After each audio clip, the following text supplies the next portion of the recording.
এর বিপরীত ভাবনাটাকে বলা হয় অবিদ্যা। যে আমি দেহ, আমি এই সংসারের, ভগবানের সাথে আমার কোনো সম্বন্ধ নেই, হতে পারে না, আমি জ্ঞানী হতে পারি না, আমি অজ্ঞানী, আমার মধ্যে সুখ আছে, দুঃখ আছে, এই সব ভাবনাটা হচ্ছে অবিদ্যার ভাবনা। অবিদ্যার ভাবনা, এই অবিদ্যার দুটো দোষ আছে। একটা হচ্ছে অসম্ভাবনা, আর দ্বিতীয় হচ্ছে বিপরীত ভাবনা। অসম্ভাবনা, এটা হতে পারে না, আমি ব্রহ্ম, এটা হতে পারে না, আমি ভগবানের নিত্য কৃষ্ণ দাস, এটা ঠিক, এটা হয় না।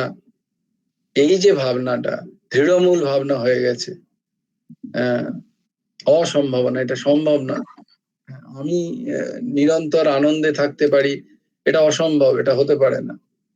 এই যে ভাবনা, এটা হচ্ছে অবিদ্যার ভাবনা, অজ্ঞানের ভাবনা। আর বিপরীত ভাবনা, অসম্ভাবনা হলো আর একটা বিপরীত ভাবনা। যেহেতু আমার এগুলো হতে পারে না, তাহলে আমার বিপরীত ভাবনা কি? তাহলে তো আমি এই সংসারী আমার, এই সংসারের দুঃখ সুখ এগুলো আমার, এই যে দ্বন্দ্ব যে সমস্ত আছে, সুখ দুঃখ, লাভ হানি, প্রাপ্তি অপ্রাপ্তি, পাস ফেল, এসবই আমার, এগুলোতে আমাকে, এটা ইনএভিটেবল, এটা আমাকে ভোগ করতেই হবে, এর থেকে আমার কোনো নিস্তার নেই। এই যে ভাবনা, এটা হচ্ছে অবিদ্যার ভাবনা। তো এর নাশ করতে হবে, এর নাশ করবেন কে? ভগবান। তাই জন্য আমরা প্রার্থনা করছি, অবিদ্যা, অস্মিতা, অহংকার, আত্মসম্মান আদি যে সমস্ত গুণ, অস্মিতা।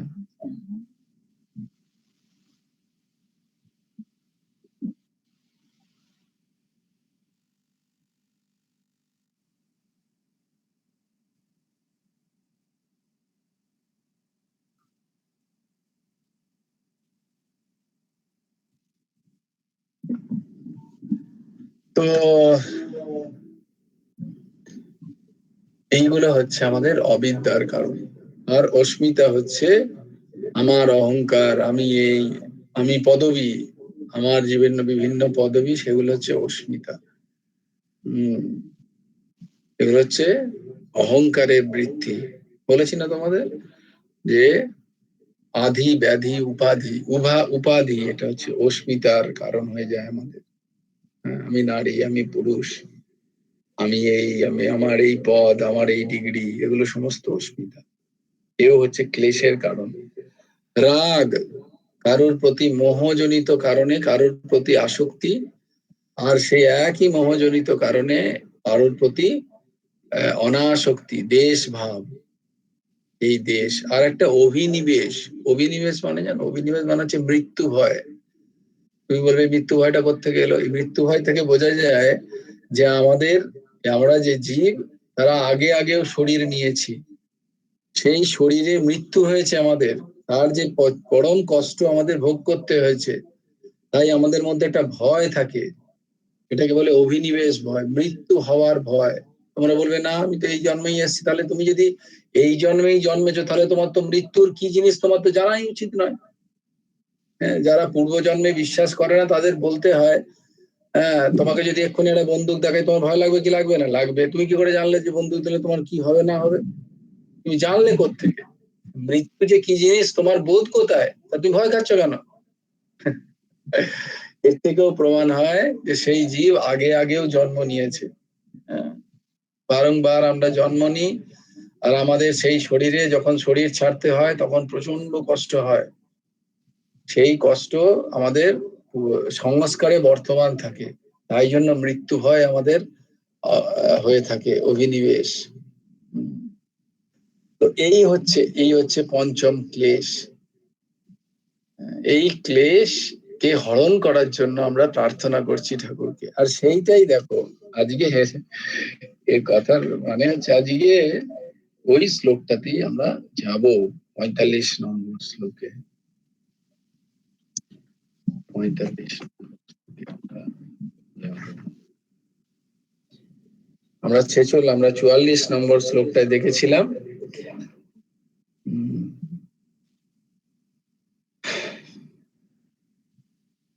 তার একটু পরিশিষ্ট ভাব আমরা দেখে নিই। তো যেটা আমাদের ভগবান বলছেন, এই দরজাটা ভগবান যেটা বলছেন যে নিজেদের কল্যাণের পথে যদি কোনো প্রতিবন্ধক থাকে তা হলো ভোগ এবং ঐশ্বর্য এবং তার লাভের ইচ্ছা। ভোগ করতে বারণ করছেন না, ঐশ্বর্যতেও কোনো মানা নেই, কিন্তু ঐশ্বর্য প্রাপ্তির ইচ্ছা, আসক্তি, তার প্রতি লোভ, পরবশ হয়ে সেটা অর্জন করার ইচ্ছা আছে, যে দৌড়নো, যে চেষ্টা, সেই চেষ্টার নিন্দা হচ্ছে, ঐশ্বর্যের নিন্দা নয়। তেমনি একইভাবে ভোগের নিন্দা নয়, উপভোগের নিন্দা। ভোগটার জন্য প্রাপ্তির যে ইচ্ছা বা লালসা বর্তমান থাকে তার নিন্দা হচ্ছে। এই লালসা, এই লালসাকে কাটাতে, তো এইটার নিন্দা। এই সব আসক্ত ব্যক্তি পরমাত্মা প্রাপ্তির বা পরমার্থ লাভের লক্ষ্যকে স্থির করতে পারে না। দেখো, দুটো জিনিস, দুরকম আমাদের রাস্তা আমাদের সত্য গুণের পথে। একটা হচ্ছে ভগবানের পূজা অর্চন আদি আদি, যেগুলো আমরা এখন দেখতে পাই, এটা একটা দিক। এটা হচ্ছে সকাম পদ্ধতি, মানে এর থেকে আমি কিছু না কিছু চাইছি। আর স্পিরিচুয়ালিটি বা আধ্যাত্মিক যে পঠন পাঠন, আধ্যাত্মিক যে রাস্তা, আধ্যাত্মিক যে চর্চা, সেটা হচ্ছে আমার কিছু চাওয়ার নেই সেখানে। আমার কি চাওয়ার আছে না, ভগবানকেই চাওয়ার আছে। তখন ভগবান কোনো মাধ্যম হচ্ছেন না। অন্য সময় কি আমরা ভগবানকে মাধ্যম করে অন্য বিষয় চাইছি, তো আমরা কি বলছি, তখন ভগবানের সাথে আমাদের তখন ব্যবসার সম্পর্ক হয়ে যাচ্ছে। ভগবানের সাথে আমাদের তখনও ব্যবসার সম্পর্ক, যে আমি পুজো করছি, তুমি আমাকে এটা দেবে। আর ঠিক স্পিরিচুয়ালিটিতে কি হবে, আমি কিন্তু ভগবানের কাছে কিছু চাইছি না। ভগবান কি বলছেন, তাহলে তুমি কি চাও না, আমি তোমাকে চাই। আমি, তুমি যে আনন্দ স্বরূপ, সেই আমি তোমাকে চাই। আমি আর এই ভোগ সুখে নিজেকে আবদ্ধ রাখতে চাই না। আমি যদি ভক্তি মার্গে যাই, যদি জ্ঞান মার্গে যাই, সেলফ রিয়েলাইজেশন, শিবহম শিবহম। কারণ জীবাত্মার পরমাত্মার মধ্যে স্বরূপত কোনো ভেদ নেই, জ্ঞানও তো কোনো ভেদ নেই, কিন্তু ব্যবহারিক ভেদ যেহেতু আমরা দেখতে পাই, তাই ভক্তি মার্গের এত বারবার বা তাকে ভালো লাগে আমাদের। যারা জগৎ সংসারকেই সত্য বলে মনে করে, তাদের পক্ষে কর্মযোগী আশু কল্যাণকারী হয়, তাদের জন্য কর্মযোগী ভালো। আর তারা অন্যর সুখে সুখী এবং অন্যের দুঃখী দুঃখী হয়ে থাকে। যারা এইভাবে নিষ্কাম কর্মযোগে প্রতি হয়, তারা অন্যদের, ওই যে সমত্ব ভাব বললাম একদিন তোমাদের, সমত্ব ভাব তো কি না, সমভাব কি, আমরা শুধু নিজেদের বা নিজেদের পরিবার পরিজনের সুখেই সুখী বা দুঃখে দুঃখী হই না, আমরা তখন গোটা বিশ্বকেই আমরা বসুধৈব কুটুম্বকম নিজ পরম বেতি গণনা, তখন এই গণনাটা লঘু চেত হয়ে যায়। লঘু, যে এরাই আমার, ওরা আমার নয়, আমরা ওরা, এই যে ভাবনা, এটা হচ্ছে লঘু মনের পরিচয়। তো যখনই এই স্বার্থের বা অহংকারের ব্যাপ্তি ঘটে, তখনই আমার সবার, যারই দুঃখ হোক আমার দুঃখ লাগে, তার সুখে আমি সুখী হই। এটা হচ্ছে সমত্ব ভাব। তো এইটা ভালো, এটাও ভালো, নিষ্কাম কর্মযোগ ভালো। আমি যদি সেই পর্যায়ে পৌঁছচ্ছি না, ঠিক আছে, জ্ঞান যোগে আমার সেই দৃঢ়তা নেই এখনই। ভক্তি যোগে আমায় একমাত্র ভগবানকেই চাওয়ার আমার মন তৈরি হয়নি, সেই উচ্চতা আসেনি, কিন্তু এটা ভালো। কর্মযোগে যেন আস্তে আস্তে আমার নিজের অহংকারকে আমি ডাইলিউট করতে পারি, এটাই ভগবান অর্জুনকে বলছেন। তো এইভাবেও যদি আমরা নিষ্কাম কর্মযোগের মাধ্যমে আমরা নিজেদের প্রত্যেকদিন দৈনন্দিন জীবন চালাতে পারি, তাহলে কি হবে, আস্তে আস্তে আমরা সেই নিশ্চয়াত্মিকা বুদ্ধিতে পৌঁছতে পারবো, ব্যবসায়াত্মিকা বুদ্ধিতে পৌঁছতে পারবো। অপরের সুখ দেখে সুখী হওয়া, তাদের মধ্যে ভোগের ইচ্ছা তখন আস্তে আস্তে কমে যায়, এবং অপরের দুঃখে দুঃখী হওয়াতে তাদের সংগ্রহের, ঐশ্বর্য সংগ্রহ, ঐশ্বর্যের কোনো নিন্দা নয়, ঐশ্বর্যকে সংগ্রহ করা এর নিন্দে, বা সংগ্রহ করার তীব্র ইচ্ছা এর নিন্দা। বুঝতে পারছো? সেইটা যেন, সেটা যদি যার থাকে, যার মনে থাকবে, আর কিন্তু ব্যবসায়াত্মিকা বুদ্ধি হবে না, নিশ্চয়াত্মিকা বুদ্ধি হবে না, পরম প্রাপ্তি যে ভগবৎ স্বরূপ হওয়ার এর ইচ্ছা তাদের থাকবে না। এই হচ্ছে ভগবান বলছেন ঠিক আছে, এ তো আপনি বললেন যে যারা কর্ম করবে বা যারা ওই ধরনের গুণকে দেখতে পাচ্ছে, ত্রিগুণকে যারা দেখতে পাচ্ছে, তাদের কথা বর্ণনা করলেন। তো এমন কি কেউ আছে যারা এইরকম হতে পারে? ভগবান বলছেন হ্যাঁ, পরের শ্লোকগুলোতে আমি সেই জায়গাটাই তোমায় দেখাবো। অর্জুন, তোমায় কিরকম হতে হবে, নিষ্কাম ভাবটাকে তুমি কিভাবে ধারণ করবে। নিষ্কাম, তুমি কাজ করছো কিন্তু নিষ্কাম ভাবটাই কিরকম। কেউ বলবে যে তুমি এরকম বলছো, এগুলো তো শুধু বইতেই লেখা থাকতে পারে। আরে আমি, আমার সংসার আছে, আমার মা বাবা আছে, হ্যাঁ, আমার পরিবার পরিজন আছে, আমাকে তাকে দেখতে হবে না? আমাকে, আমি যদি পয়সা না কামাই, আমার ঘরের ইলেকট্রিক বিল আছে, আমার প্রত্যেকদিন আমাকে খেতে হয়, তাহলে আমি খাবো কি করে?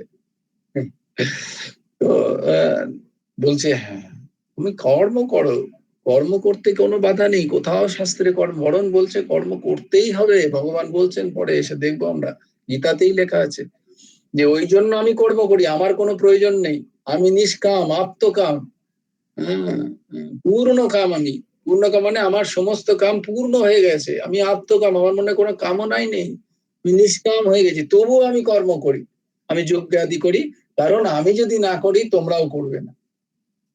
তো সেখানে কিন্তু তমগুণের আশ্রয় হবে, সত্যগুণের আশ্রয়। তো কর্ম তো করতেই হবে। তাহলে কর্মটা কিভাবে করব না? নিষ্কাম কর্ম, কর্তব্য খাতিরে কর্ম, যে আমি যে কর্তব্য পেয়েছি সেই কর্তব্য সুন্দর করে লালন পালন করার জন্য আমি কর্ম করি। এই কর্মে আমার কোনো আসক্তি নেই, সেই কর্মে আমার কোনো অ্যাটাচমেন্ট নেই, কর্তব্য খাতিরে আমি কর্ম করছি। এবার সেটাই ভক্তি যোগে ভগবত কর্ম করছি, ভগবানের জন্য কর্ম করছি, ভগবান প্রসন্নতায় করছি। তখন কি হলো, ভগবান কিন্তু সাধন নয়, তখন ভগবান হয়ে যাবেন সাধ্য, মানে ভগবানই হয়ে যাবেন আমাদের উপাসনা স্থল।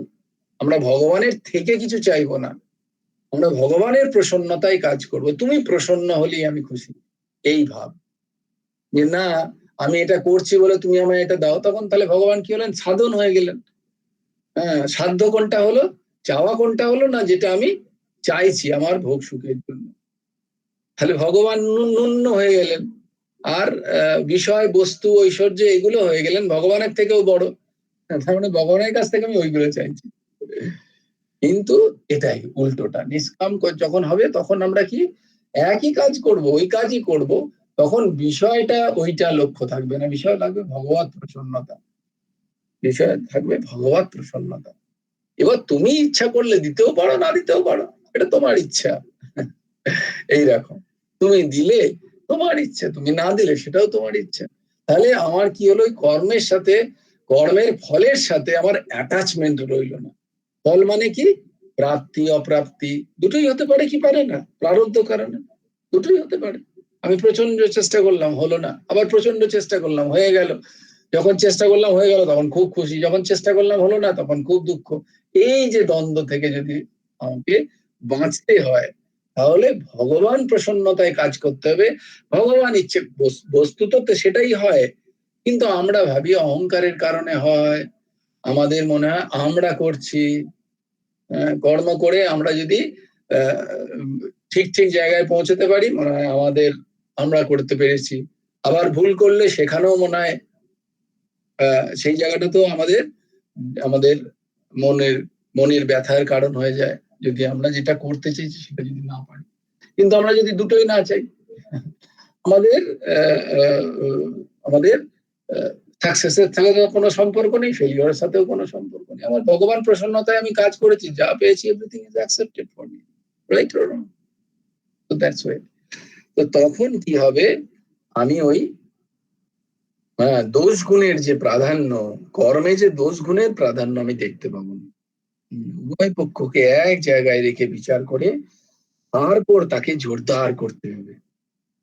এখন দেখো ভগবান নিষ্কাম ভাবটিকে গুরুত্ব দিতে তিনি পরের শ্লোকটি কিরাম ভাবে বলছেন, যে কিভাবে কিরাম হও অর্জুন, আমার সাথে সাথে তোমরা পড়ো। ত্রৈগুণ্য বিষয়া বেদা, ত্রৈগুণ্য বিষয়া বেদা, নিস্ত্রৈগুণ্যো ভবার্জুন, নিস্ত্রৈগুণ্যো ভবার্জুন, নির্দ্বন্দ্বো নিত্য সত্ত্বস্থো, নির্দ্বন্দ্বো নিত্যস্তস্য, নির্যোগক্ষেমম আত্মবান, নির্যোগক্ষেমম আত্মবান। বেদা বেদ সমূহ, ত্রৈগুণ্য বিষয়া, তিন গুণের কার্যাদির বর্ণনাকারক। অর্জুন, হে অর্জুন, নিস্ত্রৈগুণ্য ভব, ত্রিগুণ রহিত হও, নির্দ্বন্দ্ব নির্দ্বন্দ্ব, নিত্য সত্যস্ত নিত্য সত্যস্ত, নির্যোগক্ষেমম যোগক্ষেমের ইচ্ছা রহিত, আত্মমান পরমাত্মা পরায়ণ। বেদ সমূহ গুণত্রয়ের কার্যগুলির বর্ণনাকারক। হে অর্জুন, দেখো তোমাদের বলেছি না যে বেদ মূলত কর্মকাণ্ড, এই যে আমরা যজ্ঞ আদি করি, পুজো আদি করি, সব বেদ অনুযায়ী, বেদ মত অনুযায়ী। এগুলো বেদে দেখো, এগুলো সব কর্মকাণ্ড না? এগুলো কর্মকাণ্ড কোনো না কোনো ভাবে। তো সেই বেদের মূল জায়গা হচ্ছে কর্মকাণ্ড। তো তা বলে কি জ্ঞান কাণ্ড নেই? বেদে জ্ঞান কাণ্ডও আছে, বেদে উপাসনা কাণ্ডও আছে, কিন্তু সেগুলো অনেক কম, কর্মকাণ্ড অনেক বেশি। তো ভগবান বেদের ওই কর্মকাণ্ডকে কি বলছেন? ত্রৈগুণাত্মিক। ত্রৈগুণাত্মিক মানে তিনটে গুণ আছে, সত্য রজ তম গুণ। এই সৃষ্টি যেহেতু সত্য রজ তম গুণ, তাই আগের দিনে তোমাদের বলেছে এই সৃষ্টির থেকে আমরা যে সমস্ত ক্রিয়া আমাদের মধ্যে হয় আমাদের জীবনে, সেইগুলোকে ঠিক ঠিক রাখতে বেদ এইভাবে কর্মকাণ্ডের ব্যাখ্যা করেছেন বিভিন্ন ভাবে। তো ত্রিগুণাত্মিক, তাহলে সেই কর্মগুলো কি? ত্রিগুণাত্মিক।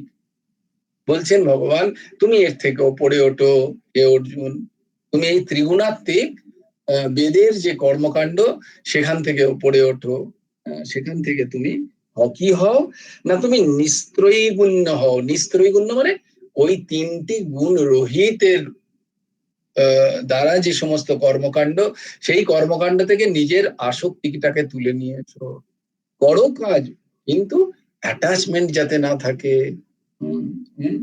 তার মধ্যে যদি অহংকার না থাকে, তাহলে কি করে হবে? পরের বলছে নির্দ্বন্দ্ব হও। নির্দ্বন্দ্ব কি জিনিস? ওই যে তোমায় বললাম, সুখ দুঃখ, শীত তাপ, হ্যাঁ, এইগুলো, প্রাপ্তি অপ্রাপ্তি, লাভ হানি, সম্মান অপমান, এই সময় এই যে দ্বন্দ্ব, চারিদিকে যে দ্বন্দ্ব দেখছি, এই দ্বন্দ্ব থেকে নিজেকে দ্বন্দ্ব রহিত হও, নির্দ্বন্দ্ব হও তুমি অর্জুন, নির্দ্বন্দ্ব হও।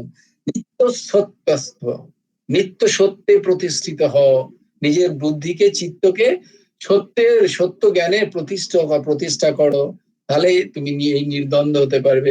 নির্দ্বন্দ্ব হলেই তুমি নিস্ত্রৈগুণ্য হতে পারবে, মানে তুমি এই গুণের কবলে পড়বে না। যোগক্ষেম রহিত হও এবং পরমাত্মা পরায়ণ। তবে এক একটা যদি আমরা ফলো করি পেছন থেকে, ঠিক এক একটা যদি আমরা করতে পারি, আমরা আস্তে আস্তে সামনের দিকে। তাহলে কি করে হব আমি যোগক্ষেম মানে তোমরা বলে একটা নতুন শব্দ এলো। যোগ মানে একদিন বলেছিলাম না, যোগ মানে হচ্ছে মেলানো। যোগ যোগ বিয়োগ আমরা পড়েছি অ্যারিথমেটিক। যোগ মানে হচ্ছে অ্যাটাচ করা, না একটার সাথে আরেকটা যোগ করা, অ্যাটাচ করে দেওয়া, সেটা হচ্ছে যোগ। এখানে সেই যোগের কথা। যোগ মানে, এই যোগ মানে কিন্তু ওই যোগা নয়, মেডিটেশন নয়। যোগ মানে যোগ, কোনো একটা বিষয়ের যোগ। হ্যাঁ, সেখানে ভক্তির যোগ হতে পারে, জ্ঞান প্রাপ্তির যোগ হতে পারে। মানে উপরের দিকে যদি আমি যাই, যে জ্ঞান প্রাপ্ত হবে, তখন কোন এক মহাপুরুষের সাথে আমাদের পরিচয়, আমাদের ঠাকুর যে কোনো আমাদের মহাপুরুষ, কোন মহান গুরুদেব স্বরূপ আমাদের কাউকে পাইয়ে দিলেন, যেখানে আমরা তার পথে চলতে চলতে আমরা জ্ঞান, এই যে পাইয়ে দেওয়া, এই যে যোগ করে দেওয়া, এই যোগ। আর তার সাথে যাতে আমি থাকতে পারি, সেটা হচ্ছে সেম। মানে সেই যোগটা যাতে আমরা মেনটেন করতে পারি, থাকতে পারি, সেটা হচ্ছে সেম। বহন করা, যোগক্ষেমম বহাম্যহম, আমরা পরে আসবো সেই শ্লোকে। অনন্যশ্চিন্তয়ন্তে মাম ইয়ানা পরিযুপাসতে তেষাম নিত্যাভিযুক্তানাম যোগক্ষেমম বহাম্যহম। আমার মনে হয় 7 নম্বর, না 9 নম্বরের বোধহয় 46 নম্বর শ্লোক, 9 নম্বর অধ্যায়ের। আর হচ্ছেন পরমাত্মা পরায়ণ হও। তাহলে পরমাত্মা পরায়ণ যদি হও, মানে পরম তত্ত্ব, পরম আত্মাতে যদি তোমার বুদ্ধি স্থির থাকে, এবং সেই তত্ত্ব যদি তুমি জানতে পারো, সেই পরায়ণ যদি তোমার চিত্তবৃত্তি হয়, তাহলে কি হবে? তুমি যোগক্ষেম, যোগ এবং ক্ষেম, এইটা চাইবে না ভগবানের কাছ থেকে, তুমি তাকেই চাইবে, তার প্রসন্নতা চাইবে। আর তুমি যদি যোগক্ষেম তার কাছে না চাও, তাহলে কি হবে? আস্তে আস্তে তুমি সেই সত্যে প্রতিষ্ঠিত হতে থাকবে, তুমি সেই পরমাত্মাতেই প্রতিষ্ঠিত হতে থাকবে। সেই তত্ত্ব তুমি তোমার মধ্যেই যে সেই তত্ত্ব বর্তমান, সেটা আস্তে আস্তে উদ্ভাসিত হবে। আর এখান থেকে কি হবে? তুমি দ্বন্দ্ব রহিত হবে, তুমি সহ্য করতে পারবে এই বিভিন্ন দ্বন্দ্বগুলো। এইগুলো, এই সমস্ত দ্বন্দ্ব, প্রচন্ড গরম তোমার মনে হচ্ছে না অসহ্য, প্রচন্ড শীত তোমার সেখানেও মনে হচ্ছে না অসহ্য, ইটস ওকে, ইটস দেয়ার। শীতের সময় শীত আসবে, গরমের সময় গরম হবে, কখনো লাভ হবে, কখনো ক্ষতি হবে, জীবনটা এরকম। এই যে লেট গো, লেটস গো, একটা লাইফ, এইটা হচ্ছে নির্দ্বন্দ্ব হয়ে যাওয়া। এটা কিন্তু অজ্ঞানের ক্ষেত্রে নয়। অজ্ঞানে সব চলতা है वाली बात नहीं है। বোম্বেতে এরকম একটা কথা আছে, আরে চলতা है না, ওটা অজ্ঞানকৃত। কিন্তু জ্ঞানে প্রতিষ্ঠিত হয়ে এই দ্বন্দ্বগুলোকে সহ্য করা, তিতিক্ষা, তিতিক্ষা, এটাকে বলে নির্দ্বন্দ্ব হয়ে যাওয়া। আর তুমি নির্দ্বন্দ্ব হতে হইলেই তখন তোমার এই যে 3টে গুণ, সত্য রজতম গুণাত্মক যে জগৎ সৃষ্টি, সেই সৃষ্টিতে তুমি ফাঁসবে না। তো এই হচ্ছে 46 নম্বর শ্লোকের ভগবানের অর্জুনকে তার ব্যাখ্যা। তো ত্রিগুণ রহিত, নির্দ্বন্দ্ব ইত্যাদি হলে কি হবে, সেটা ভগবান পরের শ্লোকে বলছেন। নির্দ্বন্দ্ব, তাহলে তোমাদের বললাম যে সেই স্থিতিতে যদি যেতে পারি। আচ্ছা, সেটাই আজকে চর্চা হচ্ছিল যে যেহেতু আমি তো বলেই যাচ্ছি, আর এই গীতার ক্লাস আমার কটা বাচ্চা বন্ধুরা জয়েন করেছে, বাচ্চারা কেউ জয়েনই করেনি। ও হ্যাঁ, কানো কি আছে তো। তো রূপসা বলবে আমাকে কি বাদই দিলে বাচ্চা বলতে, তারপর যদি বাচ্চা বলে রেগে যায়, সেটাও একটা সমস্যা। তো তো কানো কি তো আছে মা, তো কানো কি মা আমি বোঝাতে পারলাম। তো তাই জন্য আজকে বললাম যে যেহেতু এই ক্লাসটা, এই গীতা ক্লাস শুরুই হয়েছিল বাচ্চাদের জন্য, স্পেসিক্যালি আমি কতটা তাদের মতো করে বোঝাতে পারছি, তাদের মতো করে আমি বলতে পারছি। তো সেই সরলতায় যদি, সেই ইজিনেস যদি না থাকে, ওই যে বলেছিলাম যে গীতা টাফ, মানে শক্ত করে বোঝানো সোজা, সোজা করে বোঝানো খুব শক্ত। কিন্তু সেটাই আমাদের চেষ্টা করতে হবে, কারণ আমরা প্রত্যেকেই গীতা ক্লাসে, আমরা প্রত্যেকেই বাচ্চা, আমরা প্রত্যেকেই বালক, সেই জ্ঞানের আমাদের এখনো সেই অধিকারই হয়নি। তাই আমরা চেষ্টা করব প্রত্যেকটা শ্লোকে সোজাসুজি ভগবান অর্জুনকে কি বলতে চাইছেন সেরকম একটা ট্যাগ বার করার চেষ্টা করি, তাই না? বল কেন কি, যে না তুমি তো এত কিছু বললে, যেটু অনেক কিছু এইসব নির্দ্বন্দ্ব টিনদ্বন্দ্ব এসব মাথায় কিছু ঢুকলো না, তুমি সোজা করে বলো। তো সোজা করে এইটাই যে বাবা আমরা আমাদের কাজ করব, হ্যাঁ কিরাম কাজ করব না, সেই কাজ থেকে কোনো কামনার আশা করব, মানে কোনো কামনা রহিত। আমাকে বলেছে পড়াশোনা করতে, আমি পড়াশোনা করব, হ্যাঁ আমাকে বলেছে এই কাজটা করতে, আমি পেয়েছি কাজটা, আমি সেই কাজটা করব সুন্দর করে, যতটা পারি সুন্দর করে করব। এবার সেটা থেকে কি পেলাম, কে ভালো বললো কে খারাপ বললো, হ্যাঁ সেটা থেকে সাকসেস হলো কি হলো না, আমার সেটা দেখার দরকার নেই, বুঝতে পেরেছো? এবং সেটা করতে গিয়ে যে সমস্ত কখনো গরম হচ্ছে, কখনো বাদল পোকা ঢুকে যাচ্ছে বাড়িতে, হারিকেন নিভে যাচ্ছে, হারিকেনে পড়তে হচ্ছে, হ্যাঁ ঠিক আছে কোনো অসুবিধা নেই, এইরকম মানে এটা ঠিক আছে। সবসময় যে কারেন্ট থাকবে তার তো কোনো মানে নেই, কখনো হারিকেনে পড়তে হলো, আমরা পড়তাম হারিকেনে। তো তাই জন্য মনে পড়ে যাচ্ছে আর কি।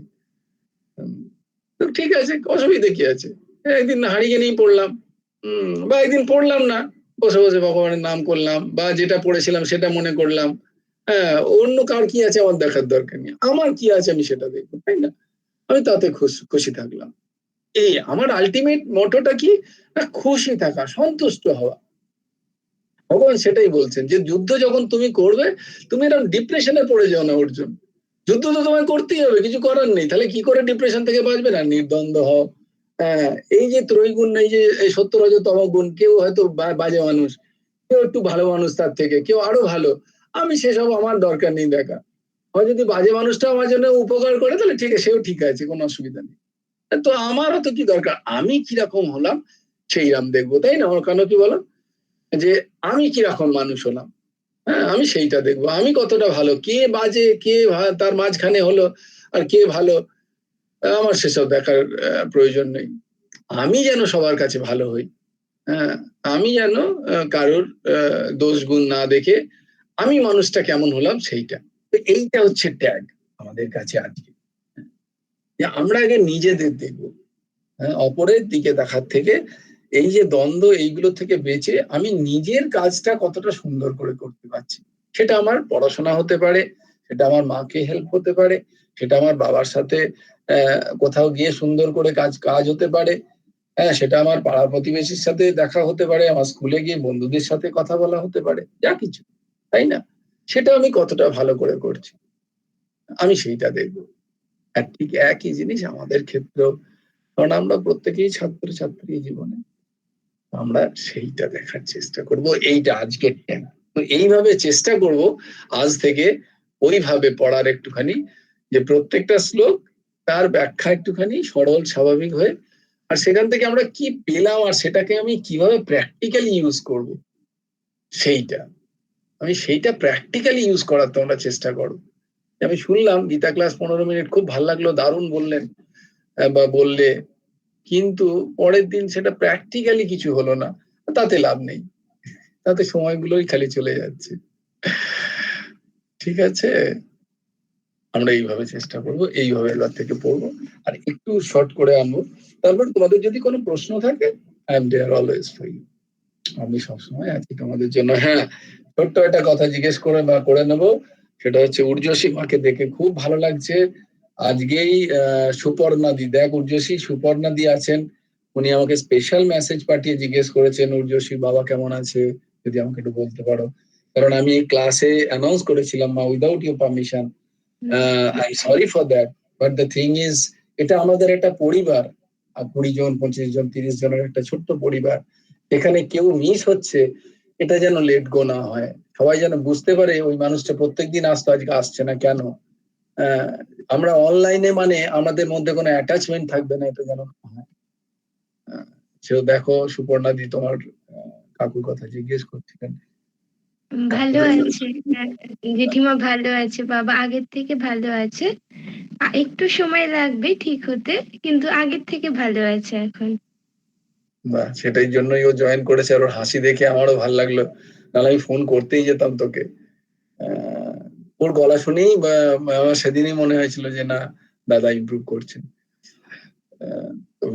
ভেরি গুড টু হিয়ার, খুব ভালো লাগলো গুরুদেবের কৃপায়, নিশ্চয়ই উনি তাড়াতাড়ি বাড়ি ফিরুন, আমাদের প্রত্যেকের নিজের নিজের গুরুদেবের গুরু ভগবানের কাছে প্রার্থনা। সূর্যশীর সেই দাদার জন্য আমরা সবাই প্রার্থনা করি, কিন্তু তাড়াতাড়ি বাড়ি। আর উর্জশীর হাসি যেন এরকমই থাকে। বেশ, সবাই হাত জোড় করো, আমরা মহানাম করি। রাধে শ্যাম রাধে শ্যাম, শ্যাম শ্যাম রাধে রাধে, রাধে কৃষ্ণ কৃষ্ণ কৃষ্ণ রাধে রাধে। জয় গুরু রাধে শ্যাম। জয় জয় পরমংশ ঠাকুর শ্রী শ্রী হেমন্ত দেব জিউর জয়। আপন আপন গুরু ভগবানের জয়। জয় গুরু রাধে শ্যাম। সবাই ভালো থেকো, সুস্থ থেকো, কিপ স্মাইলিং। কালকে আবার দেখা হবে। হ্যাঁ, ও রাজ সার্থক কই? আমি খালি সার্থক ঘরে সার্থক আমাকে কোর্টে সু করে দেবে। আচ্ছা, বলিস ওকে যেটু খুঁজছিল। হ্যাঁ, একবার ডাকি না, এখনই হলো কোথায় গেল, ডাকছে। বেশ বেশ, সবাই ভালো থেকো, সুন্দর থেকো, সুস্থ থেকো। দেখি সার্থককে দেখতে পাই কিনা।